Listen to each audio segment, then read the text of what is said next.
Have we got rid of a load of shops? It wasn't a welcoming atmosphere for somebody new to the sport. I think it's a bit harsh to say they're rubbish. They were brilliant in their day, weren't they? They served the purpose. Do you think that companies like Tackle Guru will ever go direct? Is fishing a deadly sport? Question mark. He thought he was that good. He used his feet that day and his legs rather than his arms. Obviously it's not as good as that. Pulled my hamstring. I pulled my hamstring, yeah. And it dropped me to the floor like I'd been shot in the head. Really? Honestly, I could have cried. He lost a point on day 2 by 40 grams. Oh, you devil. Double gold, if you want to call it that.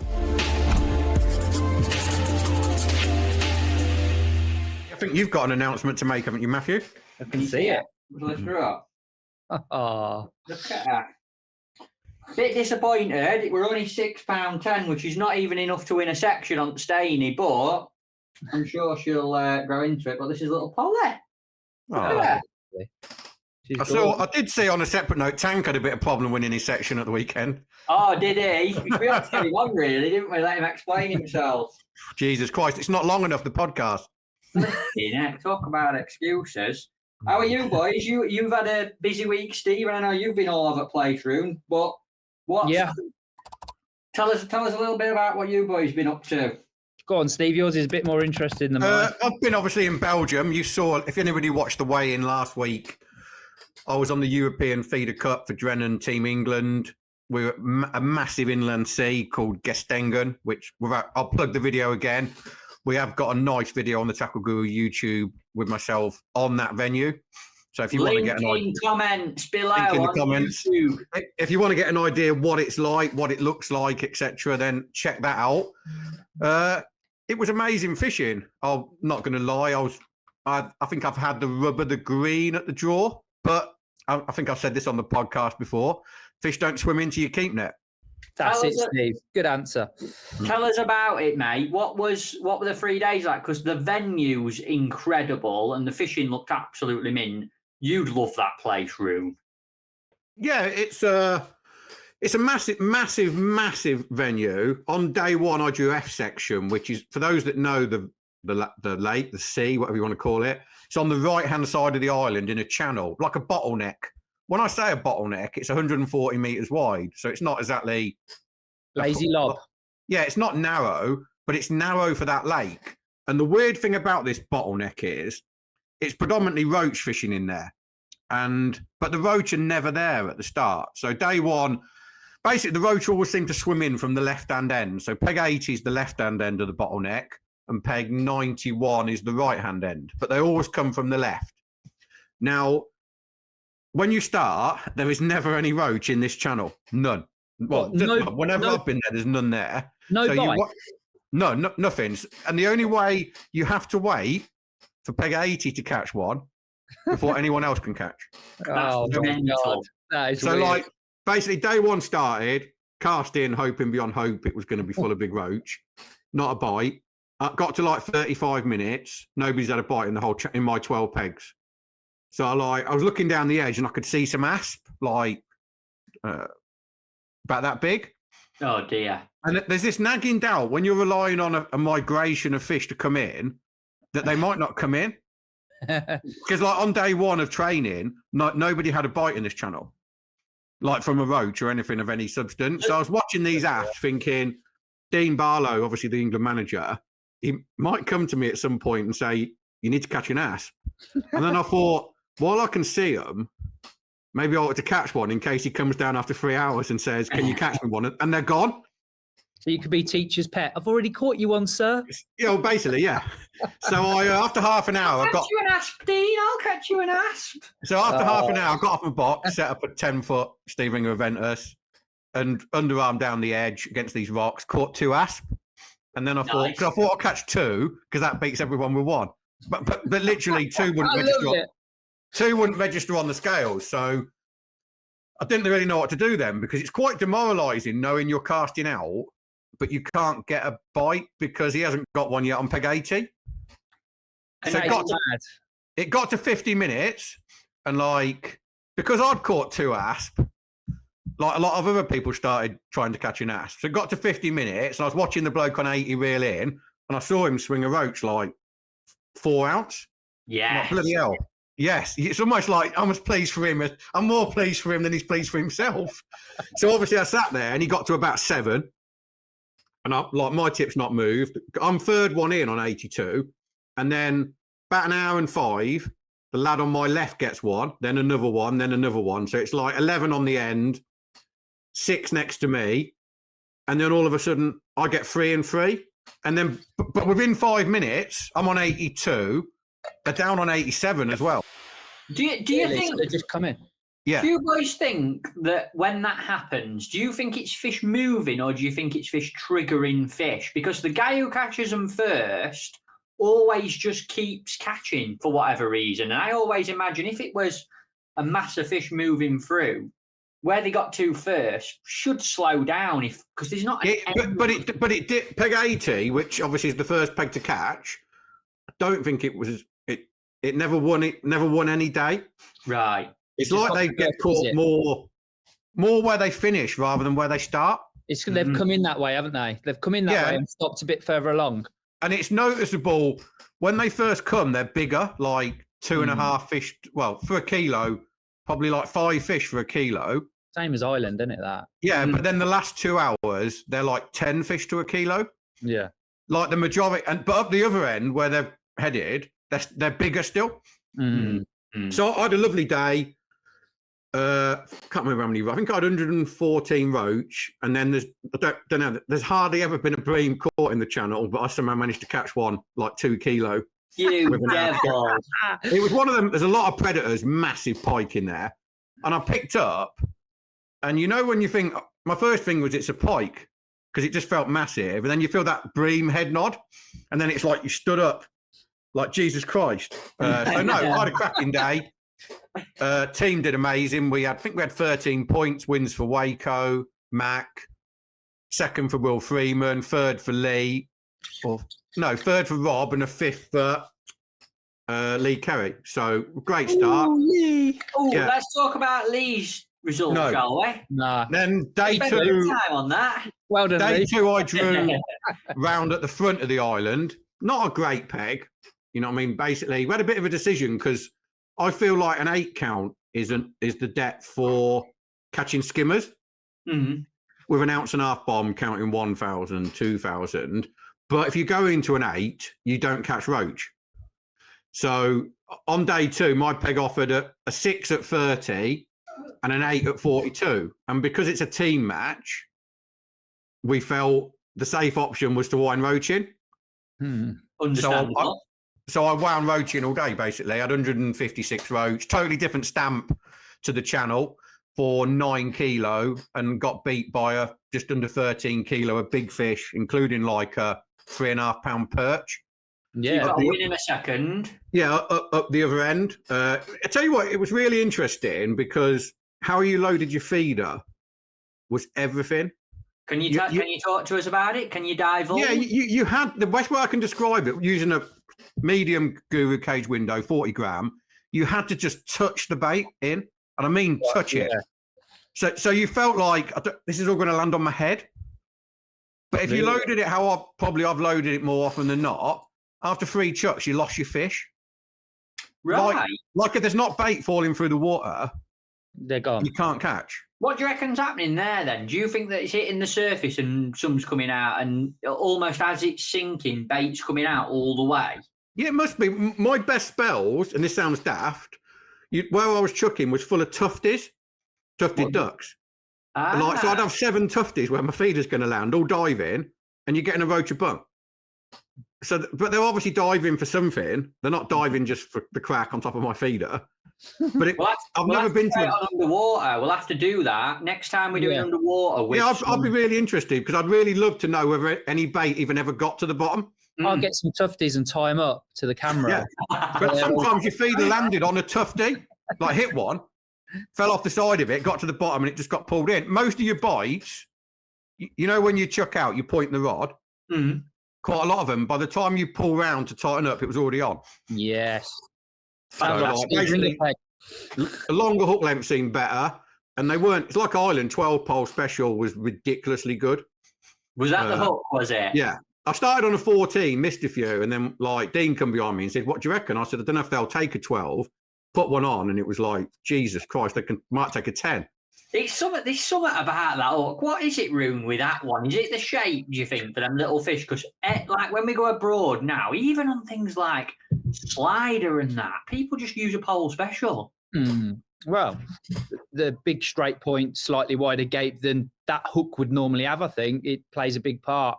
But it's less springy as well, so I think you just connect with them, don't you? See, I think the 14's the best hook in that range, but since we bought the 10 and 12, so many people catch on the on the 10 and the 12. It's ridiculous, but yeah, we got the name anyway, didn't we? I had a nice day too. Second was the best without gambling, which could have seen me last. I was the right end of all the other weights, so I had like 9.4. There was a 9.2, an 8.8, an 8.5. Like kilos, obviously. So, like, you know, I mean, 9 kilo of roach is like 21, 22 pounds of roach. Unbelievable day of roach fishing, isn't it, really? Yeah, so amazing fishing. Team didn't do so well. We had a poor draw. We had Rob Wotton round that corner in F. Yeah. Nobody caught anything, and he had like, I don't know, 40 asp micro roach for like 500 grams and was 10th. So it was tough in areas then? Yeah, massively tough. So obviously, because it's a matrix system, day 3, obviously I wanted to go back to F because I felt like we'd had our bad draw in F. And I liked F, but I didn't like the fact they didn't come into the channel early. Like on day 2, it was 2 hours, 10 minutes before they entered the channel. Oh. Yeah, which is so like, anyway, day 3, I said to Lee, Barnsley friends, I said, as I was driving off on day 2, he said, "Where do you fancy tomorrow?" I said, "I want to be F section." So we went back to there's a little bar on site. Went back to the bar, stood there, obviously sat there. Did Waco go? Yeah, and Waco managed to have one. Yeah, he said he just had one. All right. So we sat in the bar, sat next to Lee. Obviously, Dean starts reading out the sections, and I'm in F, much to Lee's obviously delight. Fantastic. So I'm back to F. It goes for you, doesn't it? Yeah, he just like threw his arms up and was like, "I just don't believe it." So obviously I was on 83, move 1 peg.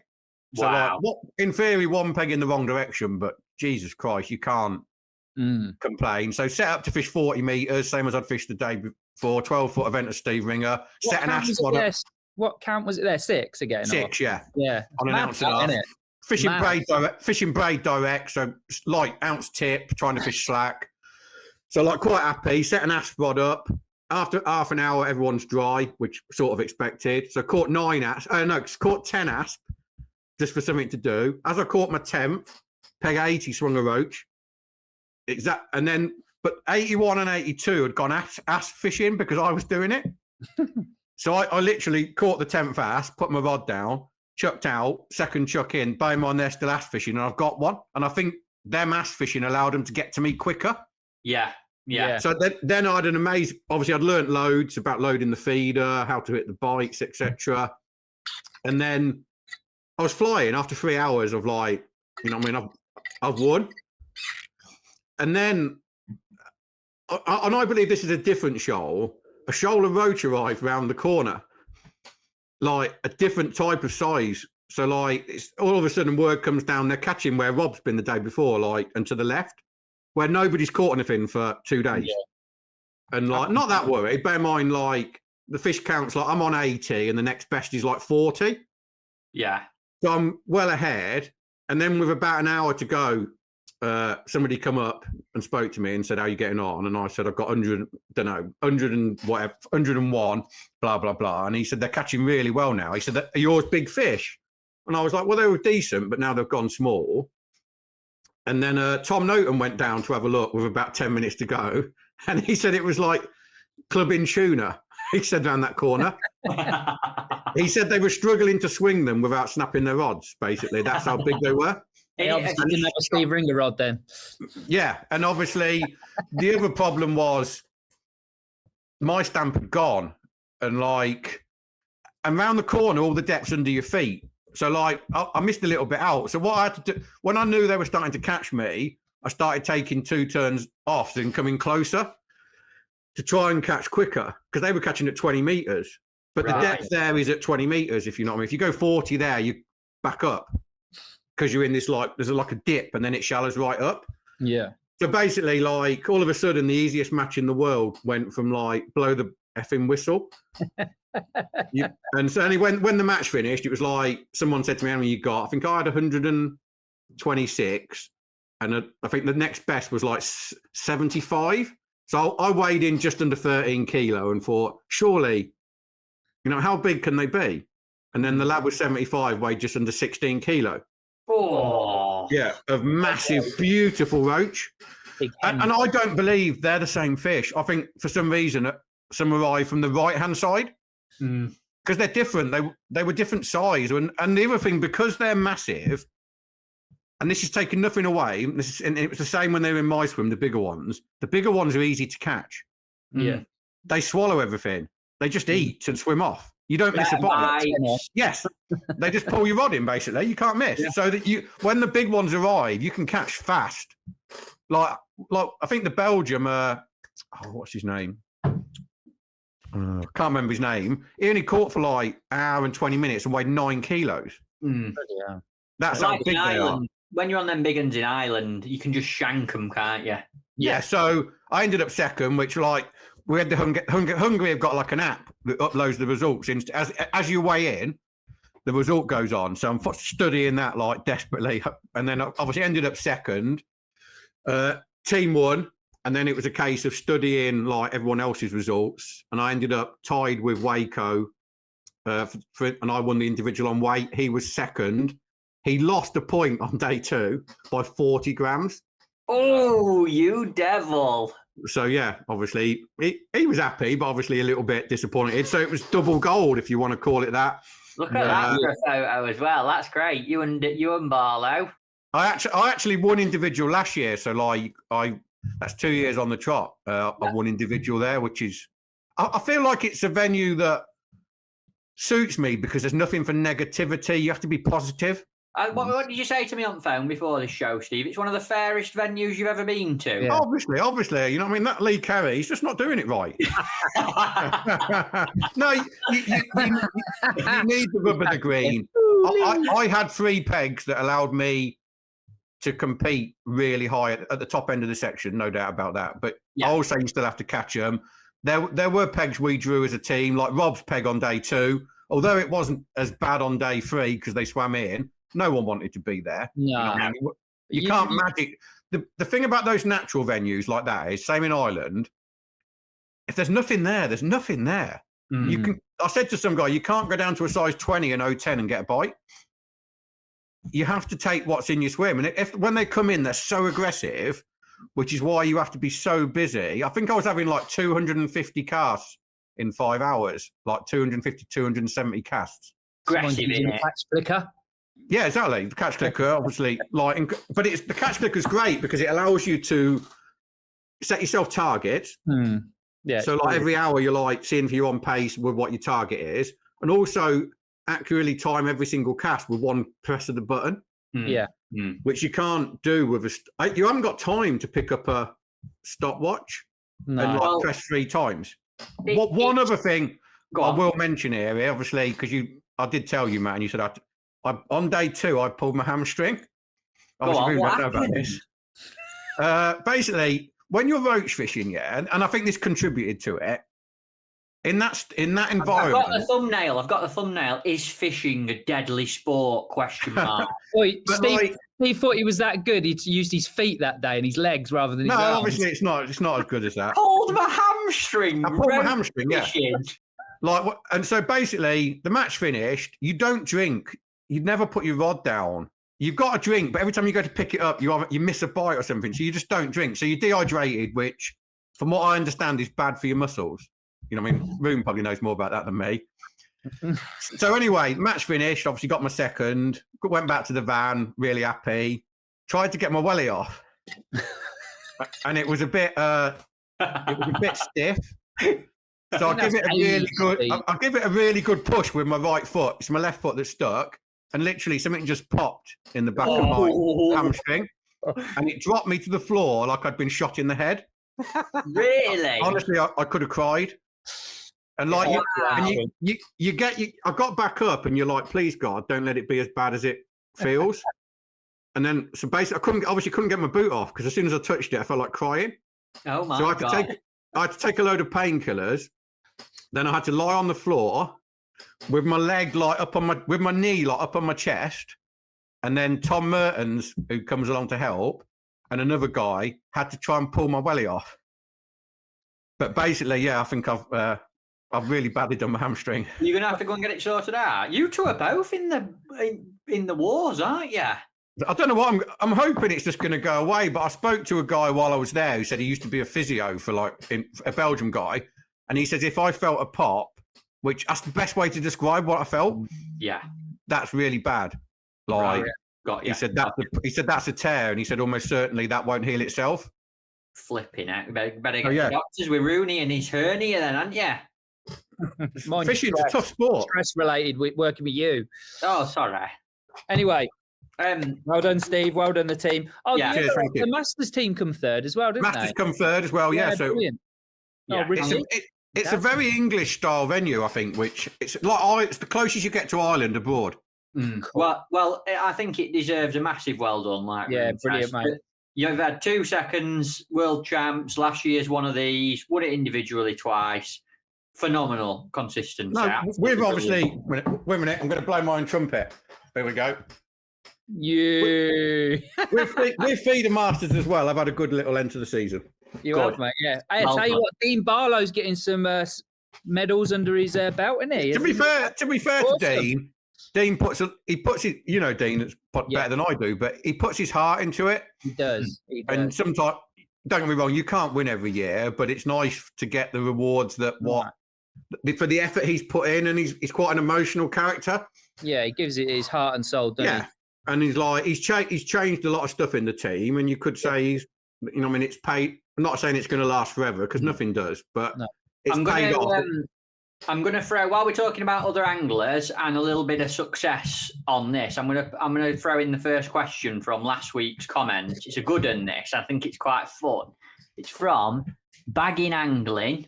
So make sure you send us an email again, Mr. or Mrs., whoever you are. info@tackleguru.co.uk. You'll get a free beanie. And this is a really cool question, I think. It says, who would you all pay to have a coaching session with? ? And before you two start throwing jokes, and Toby, before you start putting pictures of me sat on the toilet up, he's also wrote, Matt, ... it cannot be Lee.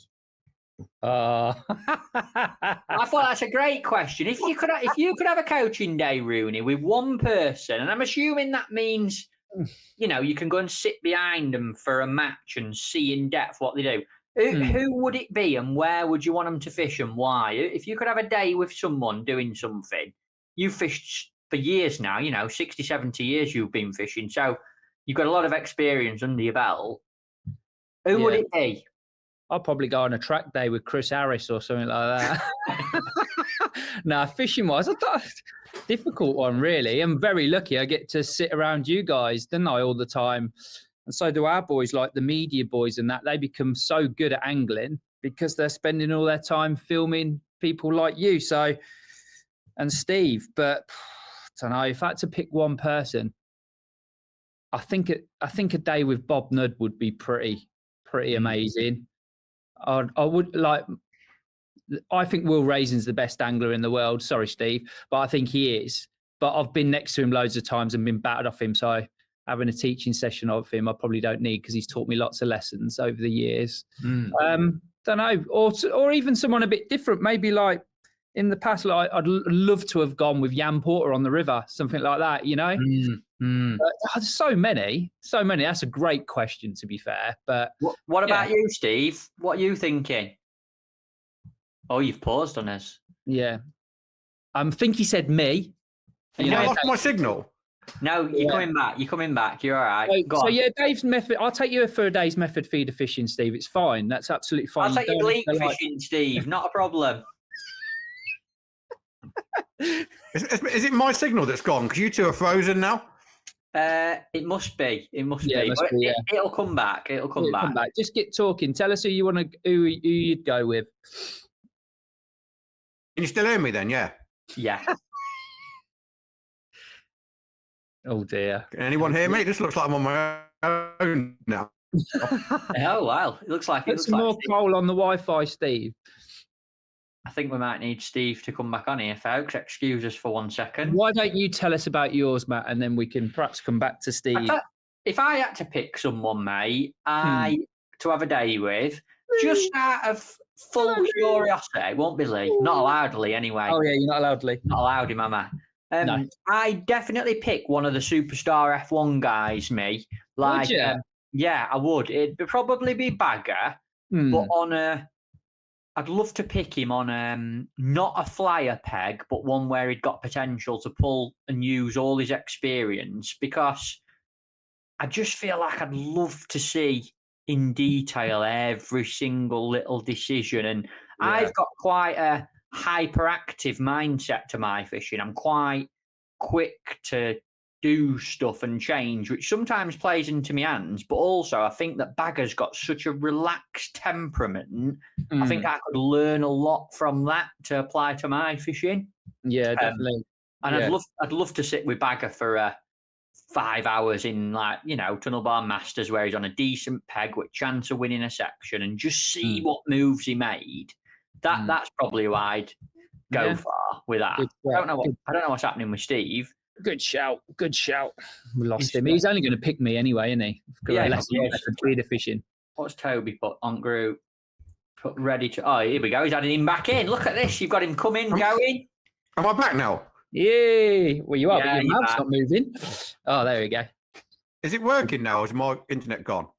Your internet's a bit slow, but it's all right. It's on now. It's on. Just get Natter in. Tell us who. Come on. I don't know. I've fished with so many like amazing anglers, like Will, obviously Alan. Like Alan always used to impress me massively because he's one of the few anglers I used to watch, and he had another gear.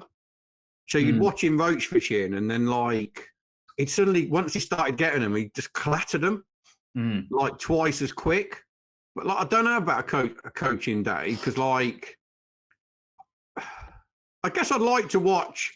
I'll tell you who's really, really good, but I don't know much about him. I wouldn't mind spending a day watching feeder fishing. It'd be Ramon Hansen, because his results are like incredible. Everything. But I don't know much about him. I've never really had the chance to watch him. So I'd quite like to see his mindset. I had a cracking night out in Newquay with him once. You used to come on Silverfish Festival, and I can honestly, it was a great night. I probably he's a great lad. He is. I can't say too much about it on a podcast live. To be fair, I might get him in trouble. No, but especially in front of your daughter. Yeah, she can't hear me anyway. I tell you what was interesting. Something you brought up on the group, Brune. Now, did you see that Brad Lucas got disqualified in the? Yeah, another bloody cheat. These young'uns these days are shocking, aren't they? I wonder if it's because we've started talking about rule enforcement a bit more, and people are starting to be a bit more brutal about doing it. But what actually went off by the sounds of it? What's your take on it, you boys? I only read his post really, but it was about basically, I can't remember what there was two. What did he say? He basically. I read the post. I read all the comments this morning. He admits he didn't read the rules and obviously got disqualified. I think, from what I can make out, his gripe is... Oh, he put him fish in his net, weren't it? That was it. Yeah, obviously the rule is anything over 6 ounces has to be net to net, so landing net to keep net. And I've not looked on the website, but you did look, Matt, didn't you? And the rule is there. Yeah, it's on there, clear as day. I don't. Again, it's not cheating. It's just didn't read the rules. Yeah, but I think what's becoming more apparent, and like you say, maybe we've triggered it. We all need to be really up to date on fishery rules. Yeah, if you're going anywhere, you need to. None of this is cheating. It's just general. It's just a general lack of awareness and assuming the rules. I think Brad's complaint was not that he got qualified on the last day, more that. I think it was a 5-day festival, might be wrong. But obviously they disqualified him for the whole week over the last day. Yeah. So he lost all his money. That's a bit harsh, really. I do. That is harsh for a mistake. I'd have just said, pack it up, get your landing net out, crack on, innit? It's not that bad a rule. If it was really hurting the fish or whatever, sticking a hook in the mouth at the start of it. Yeah. The problem is, there's two ways to handle it as a fishery, I think. You either give him a warning. Yeah, that's what I'd have done. But the problem is, once you issue a warning, you've got to do that for everyone. Yeah, he said others were doing it as well, wouldn't he? That's why he did say that, yeah. So obviously, yeah. So, and obviously, Harry Bignell got disqualified, it says in the same post, for plumbing up while fishing, which is another, I don't know, it's another, I'll be honest, I'd always assume that, well, unless the fishery states it's allowed, which maybe Messingham does, I don't know. I've always assumed you couldn't plumb up while, say, if I was fishing a feeder, I can't plumb a pole rig. I've always assumed that was a rule. I've done that before. Usually Jesus Christ. Yeah, but usually because I'm not ready in time. I took the old feeder out and think, oh shit, I've got to fucking use this crap pole thing. I better plumb up. I don't catch anything on it, so it don't matter. But obviously Harry catches a fair old few, didn't he? So, but again, like rules are rules, just got to be clear and they've got to be policed, don't they? But, and Messingham have obviously, I presume they've applied the rules. You know what I mean? Like, I don't know. I like the fact it's been enforced. Personally, I'm like, and bear in mind, love Messingham, just I love the fishery, and I did a live match there. If this rule, he's only saying that because he's been banned from tunnel. Sorry, if I said tunnel, but well done, Sarah, for banning him. We've got to say what we say.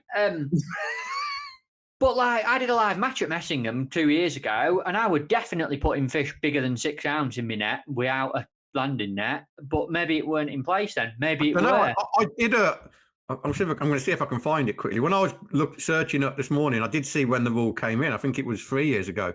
Never changed. And I can't remember when it came in.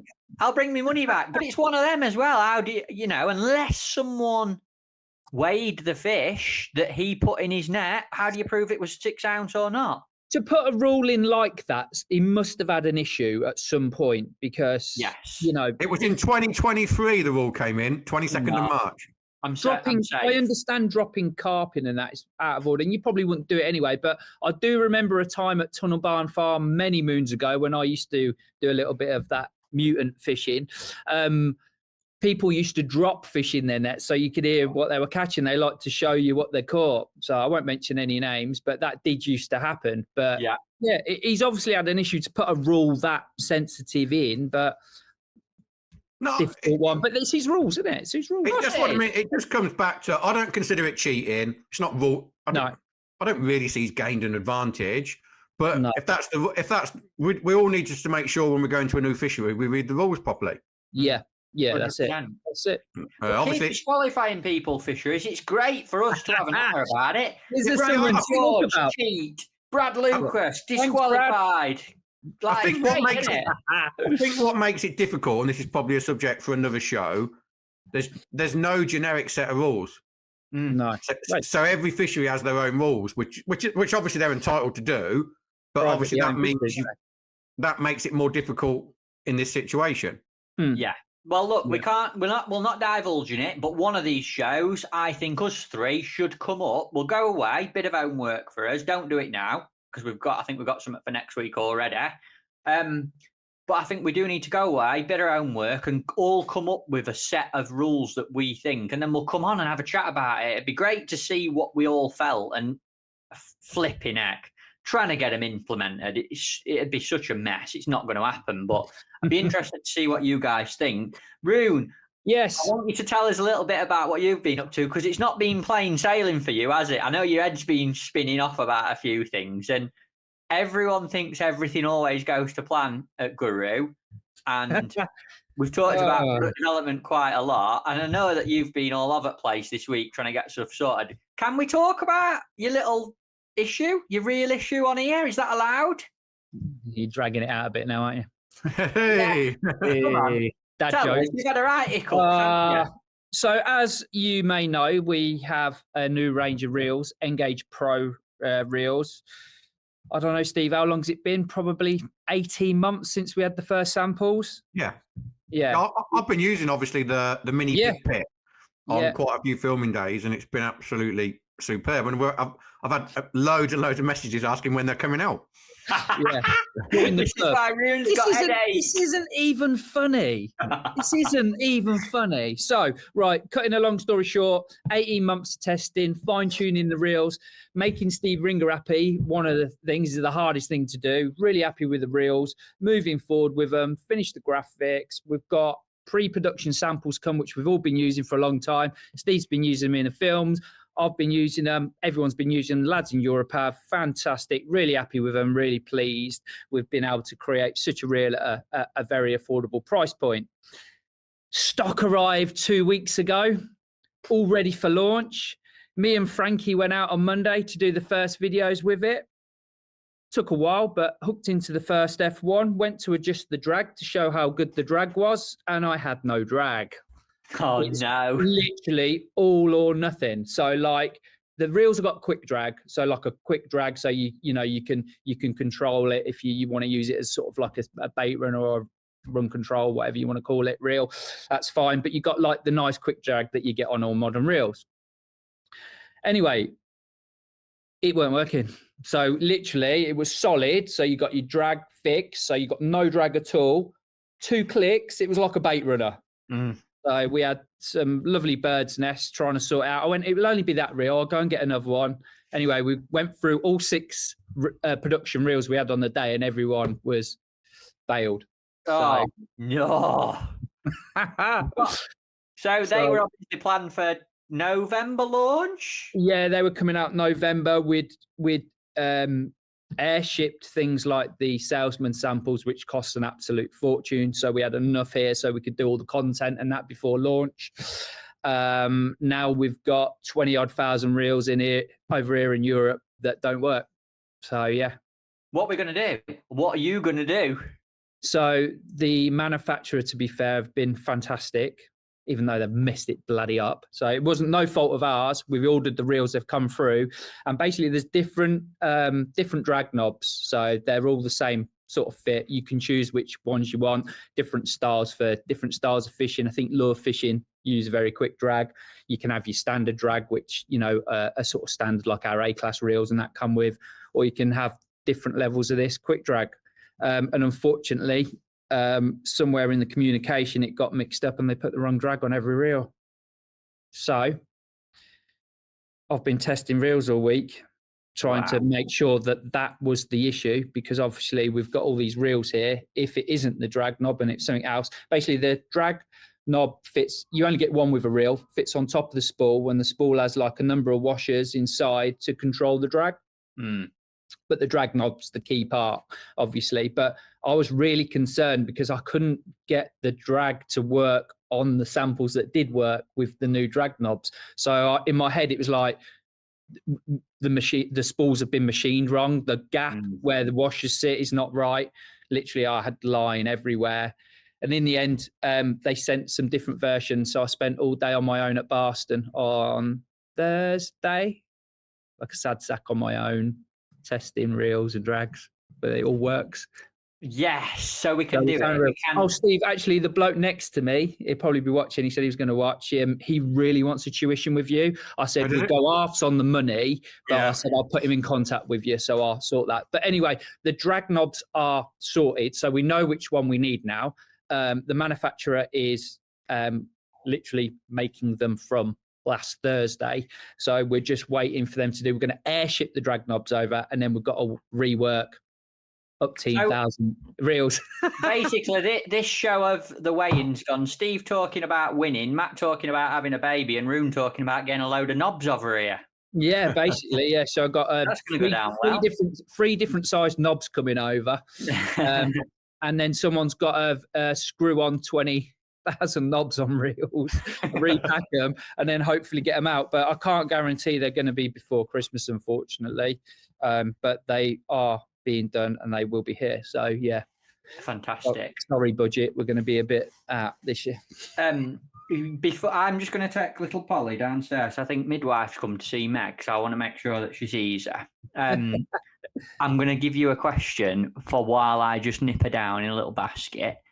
This is quite an interesting one, and it's on the subject of fishing tackle shops. It says, with the gradual decrease, this is from Sam Hampson, 1992. With the gradual decrease in the number of tackle shops or on-site bait shops at fisheries and in certain areas of the UK, do you think it will affect the number of young anglers getting into the sport, particularly in terms of getting bait such as casters, maggots and worms? Or do you think the availability of online retail, some even offering the ability to order bait to your house, overcomes this, not forgetting alternative baits such as pellets and corn? And I think this is an interesting one because this could really take us into a good chat on a future show again about, is the fishing trade declining, are tackle shops declining? I think, especially from your experience, Rune, what do you think about that? Is the decrease in shops affecting angling, do you think? Or is there a decrease in shops? Or have we got rid of a load of shit shops and we're going to be left with some really good ones? What do you think? I'm going to take her down. Give me 1 second. Yeah, don't be long. You want to say bye? Bye. See you, Paul. Bye, Paul. They've been putting on a report. Yeah, first she's been home one day. She's done a podcast already. How the world's changing. Mm-hmm. So yeah, tackle shops. I don't think. Yes, you do hear of losing tackle shops, and tackle shops do go down, and I think it gets increasingly difficult. I think the whole retail business in general is difficult and changing, and the internet plays a massive part in that. But as tackle shops going to affect that, I'm not convinced really. I think there's some really good tackle shops out there and lots of tackle shops. And I think basically just things are changing. Those ones that want to do well work really hard and do well. I think competition from big stores now, like your ADs, your Blacks, you Go Outdoors, Fishing Republic, the ones that have got that, not monopoly, but a massive amount of stores and, the consistent amount of money to spend, they're very difficult to compete against, yes. But I think from what we've learned, that when these big stores come into towns with existing tackle shops, those existing tackle shops actually do well. AD will never, for example, like the AD in Coventry is a fantastic shop, really laid out well. It's an old bank. It looks really good, and they have good staff in there. You go around the corner to Laney's, again, a shop that's been there for so many years, a really good shop, so well renowned for its bait, still does fantastically well because they've got the advantage of the really good bait. And I think it sort of works in conjunction with each other. Yes, I'm sure Lanes would think, I wish AD weren't there. And I'm sure AD would think, I wish Lanes weren't there. But it's just a forever changing thing. And I just think retail in general is difficult now. Look at towns. All you have is charity shops and pubs, isn't it? That's all you have. And it's just like horrendous. But it's the way the world's moving with online sales, isn't it? So what's it like in your area, Steve? Can you relate to shop shutting or yeah, well, obviously I'm a lot older. Well, I'm quite a lot older than you two. Me and Steve used to work in shops against each other, didn't we? When I was a kid, there must have been 6 shops in Northampton, maybe more. Easy, yeah. Easy. Yeah, now that's mental, isn't it? 6 shops in Northampton. Yeah. I don't know how they all survive against my shop, but they did. There's an AD, and then obviously Gilda's that does like country clothing and fishing. And I think that obviously got Billing Tackle, which is more just outside Northampton. Yeah. But there's not the choice. You know what I mean? My nearest, what I call match shop, is Chiltern Bait, which is it's a 45-minute round trip for me, which when you want 1 pint of casters and half a maggots, seems a blooming long drive. It does, but if you want quality bait, I think these shops and the shops have learned, and that's how they do these big sort of units of shops. They can't focus on bait because they're like a supermarket, aren't they? They offer everything. Whereas shops like Chiltern, Lanes, and these smaller shops, they know if they can offer really good quality bait, then they're going to get a captive audience, and people like yourself, Steve, will travel that distance to get that good bait. And I think, it is that retail is dying in areas, and it's horrible because that's our bread and butter, and that's what we've always grown up in, and that's what we've always thrive to look after, and we're trying as hard as we possibly can to keep it that way. But I think the shops have to adapt a little bit, and I think the ones that are still there and still doing a good job are doing that. And yes, I'm sure it's not easy, but I think they do a really good job. How many shops you might know, Rune? How many shops are there now? Well, I think on our books we've got 675 in the UK. So, right. But I imagine doing that number 20 years ago, it would have been probably a couple of thousand, I think. So it is probably a big decline. But there was lots and lots of little shops, wasn't there? Now there's more superstores, if you want to call them that. I think AD have 54, 57 shops, something like that. Blacks, Go Outdoors, Fishing Republic, they all have multiple shops. Total Tackle, places like this. They're big and they're very good at what they do, What seems to have been lost in it that I definitely miss, and I think it's a shame future generations aren't going to see this, and please let me know, folks who are watching, if it's different where you come from. Are these kind of shops still there? But in and around Sheffield, there were a dozen tackle shops, if not more. I'd love to, I'll get you the figure. But so many of them were like little corner shop, really good quality bait like you're talking, Rune. And they all had a following. And the guys from Mosborough, they'd go into Mosborough Tackle at 4 o'clock on a Friday afternoon and have a couple of cups of coffee. You'd go in there. You couldn't move in the shop just because of people stood around having a chat, picking the bait up. Some of them had nipped for a pint after. And it were a social thing. And absolutely. I think, I dare say, and I'd confidently say, that has been lost with what's happened to fishing tackle shops in the last 10 years. Yeah. But I think that had to be lost. That the environment I remember that when I worked in Sportsman's Lodge, Friday, you were it was all match anglers come in at 4 o'clock, stayed till you got closed, picked up their bait, and then went in the pub opposite. Yeah, absolutely.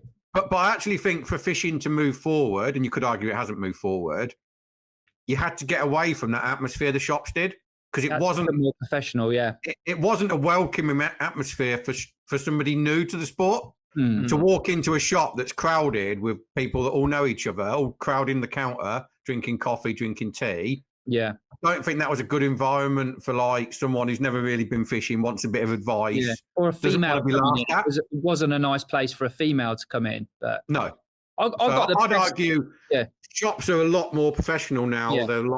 They're shops. Not saying they were always shops for everyone, but they are now very much. They look like a normal high street store. A lot of them do.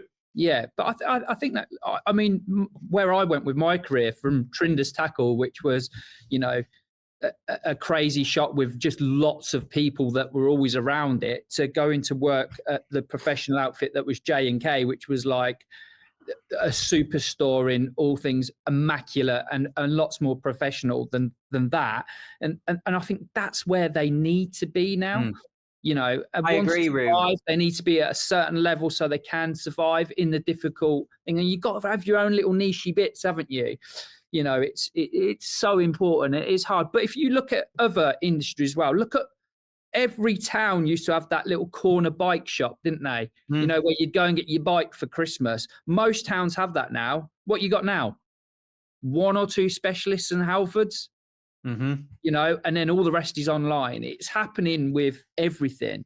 But the ones that survive and do well are the ones that think outside the box, provide brilliant bait and stuff like that. So I think it's there, but just on we're not a corner shop anymore. It's like on a bigger scale, because you've got to survive in this country now where no one wants to help you anymore. Like good old Starmer doing a great job, isn't he? Just ruining the country. But do you know what I mean? It's like people have to take it to that level now to survive, or it's very difficult to survive if you're a little tiny corner shop. Which is why that's why what's happening has happened, and it is going to continue to happen. I almost feel like it's flatlined a bit the last couple of years, but from sort of 10 years ago to about 2 years ago, all the little corner shops, all the ones when you walked in and you were like, have you seen that on Facebook, for example? This was the sign for me.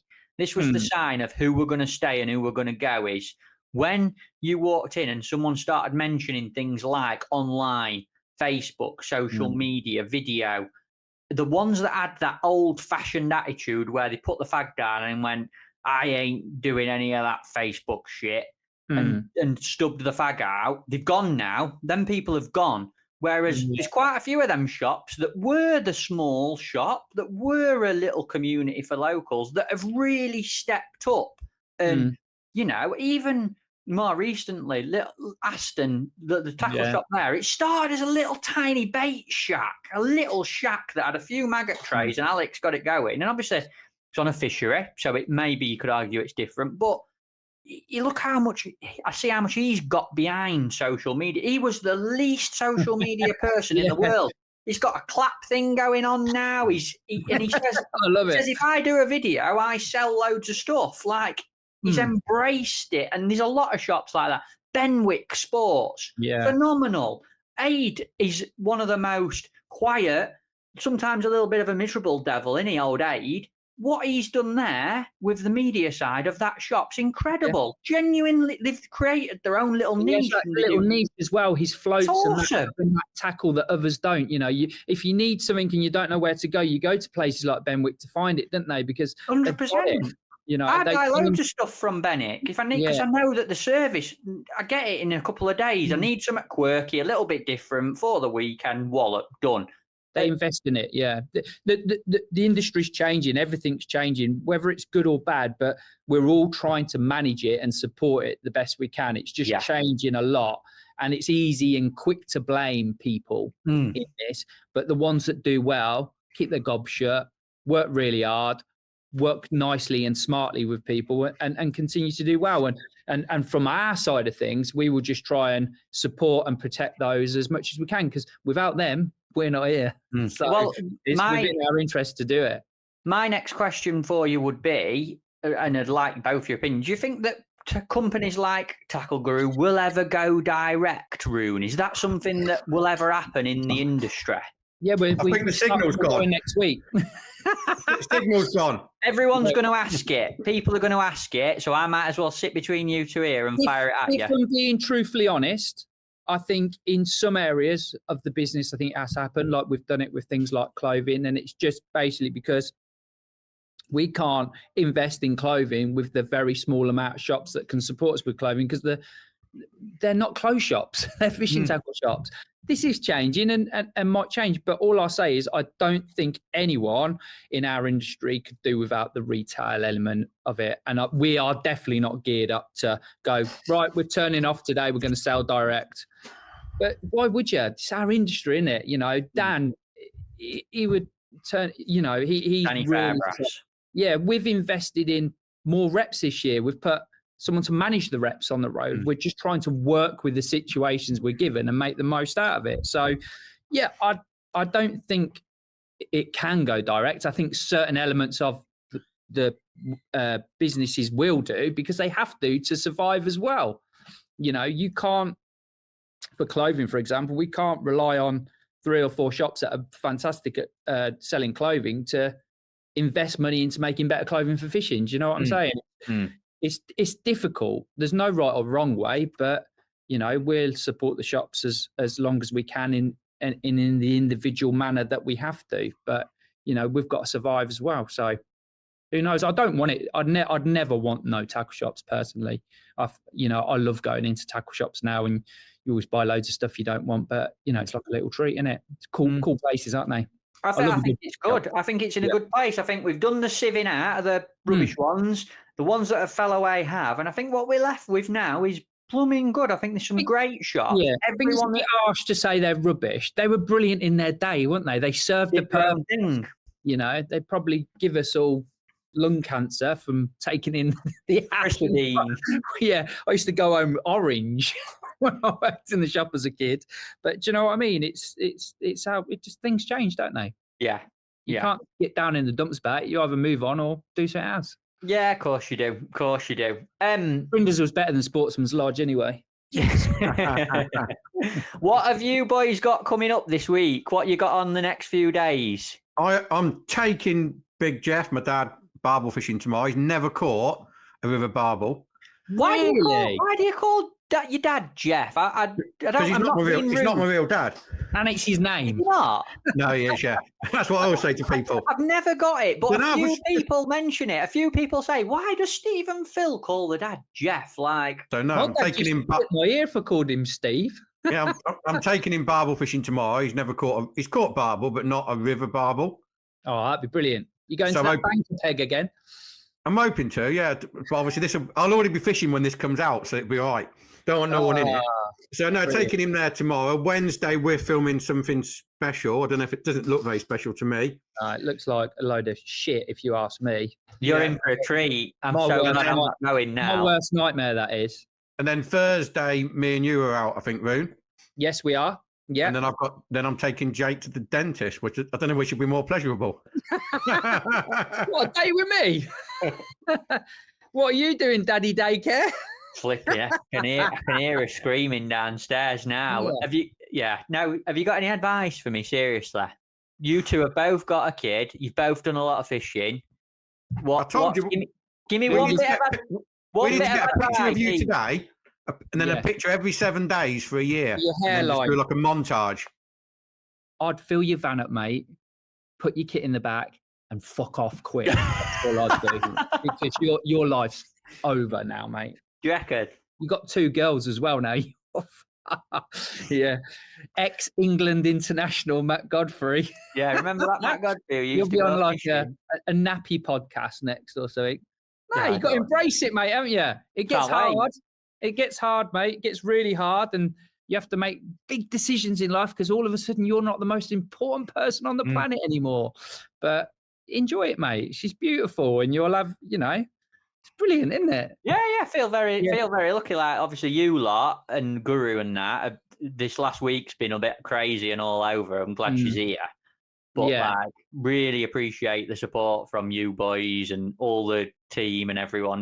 Never stop messaging.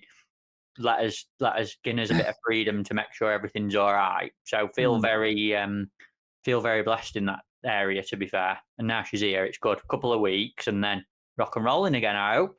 And what about this? Well, I think she's going to be a belter because the first round of the teams of 4 at Allcroft is not until the 23rd of November. So plenty of time. Can still get my kit sorted, and I'm not going to have to miss any of them. Going to win individual again. We'll see. Yeah, we'll see. Watch this space, everyone. Um, No, it's good. You'll enjoy it. Good. You'll enjoy Good. it. If I'm going to leave you with the final question, pick me an angler to catch me. I've gone for something a little bit different this time.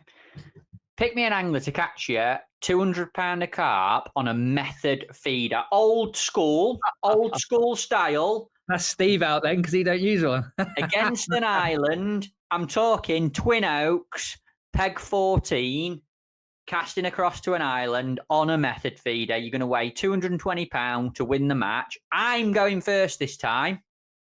I'm going first. Lee Carey. It's not Lee Carey. I'm going Andy Finlay. I'm going Finn. Yeah, good shout. Very good shout. Not Because I remember I've got one memory of Finn. I was 13. I went to Makins for an England trial, and Finn was fishing the open match on phase 1. And I remember watching him. It was probably an homemade feeder he had. It was the old plasticky flat weird thing, and watched him chuck it across to the boards on the far bank of Lake 2. And I was just like, I can remember sat on top of the bank looking down at him then and seeing him do it clear as day now. It was brilliant. And he still catches a shitload on it now, doesn't he? So I'm saying Finn for me, Andy Finlay. Yeah, game changer back in the day at that sort of fishing, wasn't he? Like early days making Steve, stuff his like casting that. as well is supreme. I'd love to have He's Finn on a right podcast. him, didn't he? Love to get Finn on a proper podcast because he's done a lot for that style of fishing. Yeah, he has. Yeah, brilliant. I Who tell you what, are you picking, Steve? I'm going to go. A lot of people might not know this guy, but I had the pleasure. Well, not the pleasure, but I suppose it was a pleasure. He was near me at decoy and he's been near me several times. He's given me a couple of neck peggings as well. Do you like a bit of pegging? No, I'm not like Adam Wakelin. A bit of neck pegging. So Steve loves pegging. a guy that's beat me a few times at the next swim. A guy called Shemek Solski. Yeah. He fishes a method different to anyone I've ever seen fish it, but he's incredible on it. How? Like, why? What does he do different? He fishes to me, he fishes lighter feeders. He tries to get his bait off quicker. Sometimes he'll hang the bait out. He breaks all the rules. But his results are like incredible. And he catches so fast. I feel like if you didn't know who he was, you could watch him and think he's rough as arseholes. But everything he does is with a purpose. Yeah. And like, I feel like he's pioneered lots of he's fantastic at catching on method down the edge, hiding his line and stuff like that. And really good at feeding, thinks about how to feed his swim. One of them guys that flies under the radar, but like one of the few that I wouldn't want to draw next to and think, and guarantee beating. Who are you picking, Rune Dog? Don't know. You can't pick yourself. I'll tell you who's a good shout, Rune, who obviously casting was supreme, Alex Bones. Yeah, Bonesy he's the best caster at that sort of thing that I've seen. Rob Wootton, very good as well. Yeah. Thing. But if I had to pick someone to catch that amount of fish, I'd probably pick your brother, Steve, Phil. Yeah, to be fair, I forgot about my brother. Yeah. Charming, Steve. We call him brother or Phil? just No, I was calling Phil, but yeah, no, I was in Jeff's son. Jeff's son. I totally forgot. Phil, on a separate subject, is one of the most natural anglers I've ever seen. He does your head in, your brother, when you're near him, because he doesn't look like he's putting any effort or thought into anything. And then he just like thinks halfway through the match usually, I'll step into second gear now, and just tears you on. He does it all the time at Barston to you. Wherever he draws, he finds a few fish late on, and he'll always... He's one of those rare anglers, and I can think of about 3 that doesn't fish that often, but equally you would never know. Like Joe Carras or Caras, I don't know how you pronounce it. He's another one. And another one that comes to mind is Andy Geldart. Yeah. Brabham. Yeah. All anglers that don't fish loads, but then they're just brilliant at what they do, aren't they? Yes, and they just adapt. Like I always look at Joe. He comes to Hallcroft on that. He guests for 1 round at Hallcroft on the pairs, winter silvers, and he just absolutely takes the piss. Yeah, doesn't practice. Just turns up and takes the piss every single year on round 1, and don't come back for the rest of the league.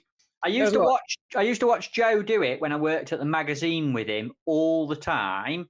He would turn up to do a feature with someone, and he would sit on the box of the person doing the feature while they had a bit of lunch or a piss. Yeah. And he'd catch more and better than they were. He used to do it with me all the time.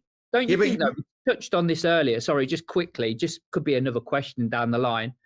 How good are people that film these anglers now? Like, look at Rimmer, look at Brandon. I mean, he's, getting there and he cheats, but he does well. Joe, yourself, have all been in that filming people, watching people, writing magazine features and stuff. Bonesy as well, Frankie, yeah. Well, Frankie just does whatever Steve does. I always remember, Matt, on a feature years ago when you were working, for match fishing, we went to Boddington roach fishing. Yeah, I remember. And you sat behind me and basically waxed lyrical about how good I was and how amazing it was. And then you got on my box and I was just like, you're better than me. Shut up. No chance. I remember that day. He's just blown a load of smoke up my ass. That day was the first ever day I got Instagram, because my first picture on my Instagram page is you that day. I always remember the sky were all like pink and weird. Yeah. I remember that. Flipping heck. So who are you picking? Phil Ringaroon. Phil Ringer. He'd be another good one to get on the Fishing Gurus podcast, wouldn't he? Yeah, you know what we should do? You know what we should do one day is we should actually, the 3 people we pick, we should put them in a match. And we should against each other. Yeah. And then the winner wins like 10 million or something. Yeah, Steve can put the money in because he's won that much. Yeah, I haven't won anything this year, not a thing. You haven't been fishing? Not yet. Have you got anything coming up fishing wise, you boys, other than a bit of barbling, Steve? Rune, you got any qualifiers? I'm going to do a bit of barbling, and I was just waiting for my trip to China dates to come through, and then I'm going to book some Is it goldenrod? I always get mixed up. Yeah, I've actually got goldenrod Saturday at Barston. Oh yeah. Yeah, so that'd be nice. Roon's going to go. I went to Barston on Thursday and I sat on peg 17 and that won the match, didn't it, at the weekend? Yeah, it did, yeah. Yeah, won the Barston Masters. Yeah, another mega result. But yeah, it was brilliant. I had double rodding, but I had cheating 15 again. or 16 carp and they were all like massive, unbelievably stunning big fish. Yeah, it was really good. Yeah. Spectacular. I love that place. All right. Well, we'll leave it there. Thanks again, gang. Sorry if I'm a bit tired on the next show or was this morning, but I definitely don't want to miss it because I love doing this with you boys. I hope everyone's enjoying it. As always, get commenting, folks. Any bits and bobs. We've touched on quite a bit today, bit all over the place, but get commenting. And any ideas for stuff you want us to have a natter about in the future, put pen to paper, put your finger on the keypad and let us know.